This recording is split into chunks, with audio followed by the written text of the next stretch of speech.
Hi viewers, welcome to my channel. একটা গুরুত্বপূর্ণ update নিয়ে তোমাদের সামনে হাজির। তো চলো জানি কি রয়েছে সেই সম্পূর্ণ আপডেটটা। ওয়েস্ট বেঙ্গল স্কুল সার্ভিস কমিশনের মাধ্যমে স্কুলে শিক্ষক নিয়োগের পরীক্ষার দাবিতে বিক্ষোভ দেখালেন চাকরি প্রার্থীদের অভিযোগ। স্কুল সার্ভিস কমিশনের তরফে 2022 সালে 5ই মে নোটিশ দিয়ে জানানো হয়েছিল দীর্ঘই নবম, দশম, একাদশ, দ্বাদশে শিক্ষক নিয়োগের বিজ্ঞপ্তি প্রকাশ করা হবে। তবে তারপর থেকেই আর কোনো উচ্চবাচ্য। স্কুল সার্ভিস কমিশনের শিক্ষক নিয়োগে নতুন বিজ্ঞপ্তি প্রকাশ ও পরীক্ষার দাবিতে বৃহস্পতিবার যতীন দাস পার্ক মেট্রো স্টেশনের কাছে বিক্ষোভ দেখালেন চাকরি প্রার্থীরা।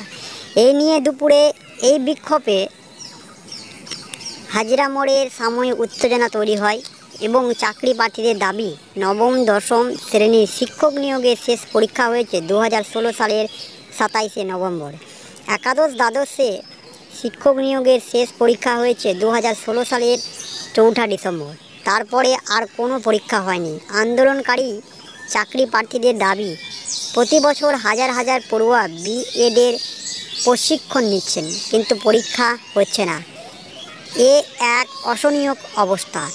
এই বিষয়ে এসএসসির এক কর্তা জানান, শিক্ষকের নিয়োগের কিছু নতুন নিয়ম তারা বিকাশ ভবনে পাঠিয়েছেন। সেটা অনুমোদিত হলে সবুজ সংকেত পাঠাবে বিকাশ ভবন। সেই দিকেই কমিশন তাকিয়ে আছে। এছাড়া তারা নবম দ্বাদশ শূন্য পদ পাঠালে নিয়োগ বিজ্ঞপ্তি দিতে পারবে কমিশন।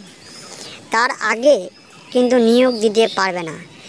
যদি শূন্যপদ প্রকাশ করা হয় এবং সেই শূন্যপদ যদি স্কুল সার্ভিস কমিশনের কাছে যায়, তাহলে সেই শূন্যপদের উপরে ভিত্তি করে নিয়োগ প্রক্রিয়া শুরু করতে চলেছেন West Bengal school service commission.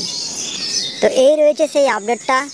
আশা করি কিছু তথ্য তোমাদের সামনে নিয়ে আসতে পারলাম। নেক্সট ভিডিওয় দেখা হবে। সকলে ভালো থেকো। থ্যাংক ইউ, ধন্যবাদ।